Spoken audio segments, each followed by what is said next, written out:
जो इस वीडियो में हम लोग सॉल्व करेंगे एनसीईआरटी के एक्सरसाइज 7.3 का क्वेश्चन नंबर 13। ये सारे क्वेश्चन जो दिए गए हैं एक्सरसाइज 7.3 में, उसमें कुछ फंक्शन दिए गए हैं, उनका हम लोगों को करना है इंटीग्रेशन। इस फंक्शन में कॉस आपको दिख रहा है ढेर सारा, ऊपर भी कॉस नीचे भी कॉस। जब इंटीग्रेशन का सिंबल लगाएंगे तो उसी के साथ यहाँ पर लिखेंगे dx।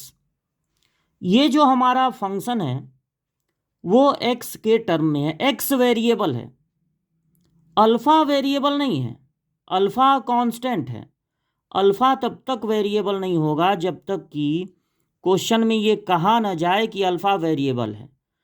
और x y z t u v ये सब बिना कहे वेरिएबल होते हैं।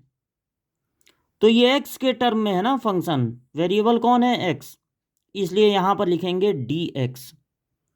अल्फा के बारे में अगर कुछ नहीं कहा गया है तो यानी कि अल्फा कांस्टेंट है। अब ऊपर भी वेरिएबल x, नीचे भी वेरिएबल, लेकिन इंटीग्रेशन में कोई डिवाइड का रूल नहीं होता है। जैसे डिफरेंशिएशन में होता है डिवाइड रूल, वैसा इंटीग्रेशन में नहीं होता। तो यानी कि हम पहले इंटीग्रेशन नहीं कर पाएंगे, पहले हमको इसको सॉल्व करना पड़ेगा, इसको सिंप्लीफाई करना पड़ेगा, तब इंटीग्रेशन हो पाएगा। अब चूंकि कॉस के साथ यहाँ एंगल है 2x, यहाँ पर है x, तो आप ऐसा कीजिए कि cos 2a का एक कॉस के रूप में फार्मूला होता है 2 cos स्क्वायर a -1। ये कॉस के साथ वाले एंगल को हाफ कर देता है, और 2x का हाफ होगा तो x हो जाएगा, बढ़िया रहेगा ये काम। तो हम cos 2x को लिख सकते हैं, cos 2x को 2 cos स्क्वायर x, एंगल का हाफ हो जाएगा ना -1, फिर माइनस है तो एक ब्रैकेट लगा लीजिए। cos 2 अल्फा पे भी यही रूल लगा दीजिए, 2 cos स्क्वायर 2 अल्फा है तो अल्फा हो जाएगा, एंगल का हाफ हो जाएगा ना। और नीचे वालों को बिल्कुल डिस्टर्ब ना कीजिए, cos x minus cos alpha ही लिख लिया जाए। अब यहाँ पर ऊपर हो गया 2 cos स्क्वायर x -1, ये वाला जो करली ब्रैकेट है उसको तोड़ दीजिए, तो आएगा 2 cos स्क्वायर अल्फा, और माइनस माइनस का इंटू हो जाएगा प्लस।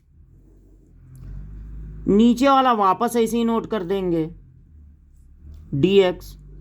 ये -1 + 1 कैंसिल हो गया।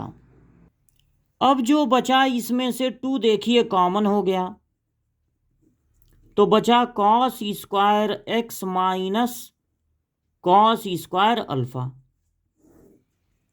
नीचे है cos x minus cos alpha. अब आप यहाँ पर a square minus B square का फार्मूला लगा सकते हैं, एक ब्रैकेट में a प्लस बी और दूसरे ब्रैकेट में a माइनस बी।